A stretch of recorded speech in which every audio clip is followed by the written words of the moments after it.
Murderbot says there's a very low probability you will survive another attack, and Mensa's response is, oh, there is a chance, so let's go. The way that Mensa is giving the big kid from Wednesday.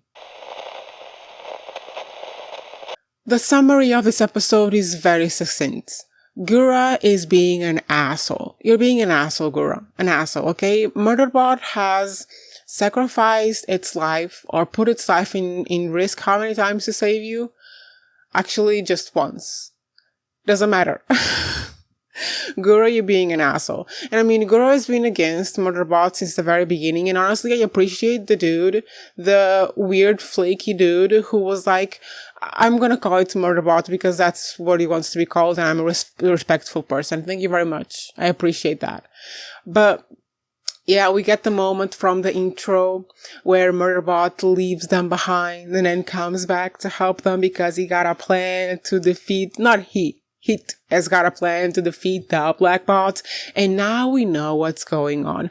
I mean, I kind of got there with some help from you guys in the comments, but there is a mining expedition from another corporation in the planet, and they were mining for whatever, something, and they came across these goddamn animals, and now they want to export the animals illegally. So basically it's just shenanigans. Clearly there's no, like, bigger story. Like, the big story is Murderbot and the character development that we get to see with this, not person, with this higher consciousness entity. Anyway, we find out what these people want. They want to get out of the planet, and they destroyed everyone else's beacons so they can, like, negotiate with the other people there and make sure that they can leave the planet without anyone knowing that they are trafficking animals, exotic animals. So, I mean, eventually they're going to go to the meetup, they're going to talk to these people, it's going to be an ambush of some sort, and Murderbot is going to have to fight their way out of there. I'm not too interested with the black bot's business. I am interested with the fact that the lady negotiating on behalf of the black bots and the mining corporation company, whatever, is Rita from The Handmaid's Tale. Hey boo! I'm so happy you're here. But what I am interested in the most is Murderbot and the history that Gura uncovered. Because Gura, the smart little bean that he is, when Murderbot was, like, in his system blocking his pain receptors for them to do the goddamn surgery, he allowed Murderbot into his mind. He allowed Murderbot to witness his very human emotions towards Mensa. And by the way, god damn it, I don't want to see romance between these two people. I like them as teammates. I'm already sick and tired. Oh my god, the goddamn throuple. Thank you. The fact that I'm so sick and tired of that throuple, and the throuple is so sick and tired of itself, I could see that coming. And honestly, I actually enjoyed the little drama in between them, because one of the women was like, so he couldn't be attracted to me? Bitch. And I feel like we actually have an actual properly, like, you can truly define it as a love triangle, because the dude wants this lady right here, and this lady right here kind of wants him a little bit, but wants her, and this lady right here kind of wants her a little bit, but wants him. So it's like this, and then this, right? We have a love triangle and then a line. You guys, I'm rewatching Only Murders in the Building to do a recap of the first 4 seasons, and I feel like I'm absorbing Oliver's humor. The only thing I'm missing is the goddamn snorts. I can't do them. I can't do them. Sorry, I tried. I'm probably going to delete that. Let's see if I have the courage to keep it in.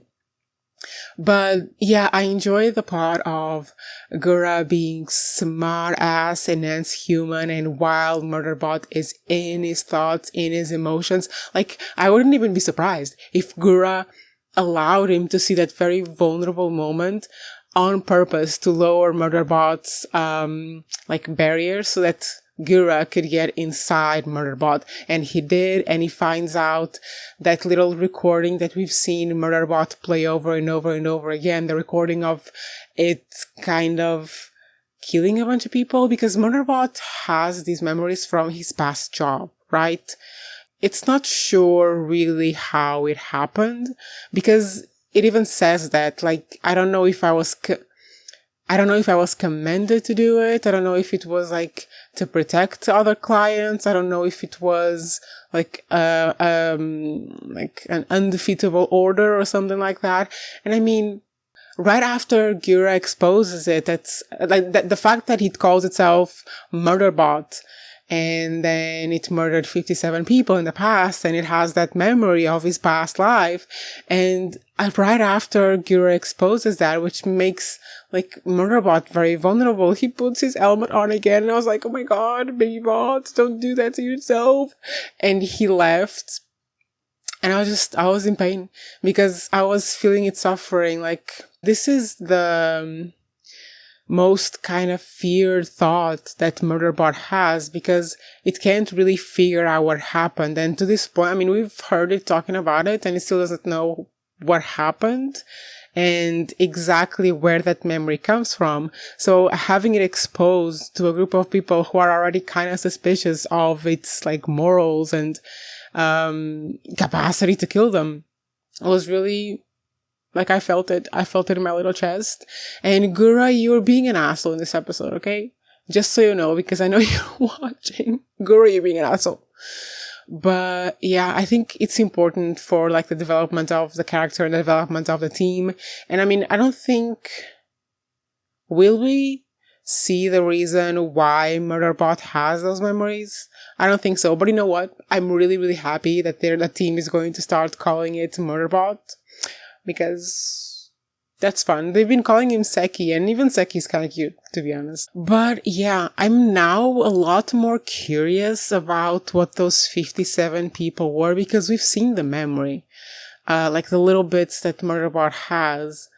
I'm really craving like a larger conspiracy. I'm really craving like a plot related to these 57 deaths that would, bring us to the rest of the world in this fictional world. Because what are they going to do after this? Like, they're going to, in the next episode, meet this team, meet Rita and the Black Bots, and find a way to get out of there. There's no way that we went through all of this with this team and they're going to end up dead. The team and Murderbot are going to get out of there, and eventually the team is going to return to their planet, and Murderbot is still going to belong to this goddamn company. So I wonder what they're going to do. Like, is Murderbot going to just say farewell to the team as the team leaves for their planet, and then Murderbot is going to be sent to yet another mission to meet yet another group of humans? I hope not. I hope they stay together. They're really cute together, and I want to explore the larger implications of what that memory is. I want Murderbot to be able to, I don't know, either through its system or through the company that owns it, to figure out where those 57 deaths come from, what happened, and if it happened in its like past life, how does the memory still exist in its current form, body, memory disk, whatever it is? Like, it's gotta be, because initially I was thinking, oh, this is all related. It's the Murderbot the Murderbot stuff and the Blackbot stuff and whatever is happening on the planet is all related. But what if it isn't? What if the Blackbot mining corporation shit that is happening on the planet is season 1 bullshit, but then the reason why Murderbot was put on display for the team, the reason for Murderbot still having those memories,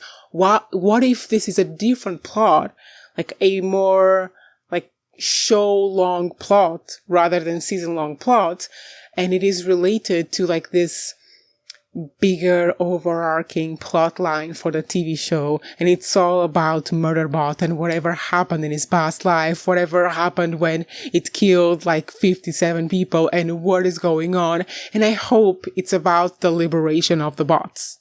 That's what I hope for. But anyway, I've already talked too much about this episode, and yeah, I enjoyed it as I've enjoyed all the others. And if you want to see more about my reviews of Murderbot and my rants about how much I love Mensa or how much I want to see more of this world, come back next week. I will potentially buy the books and read them, You will get that video when you get that video. And I will see you tomorrow. Actually, I'll see you today with my review of Duster. What a mess. What a mess. But I explain it. I hope. Well enough, I hope. Bye, guys.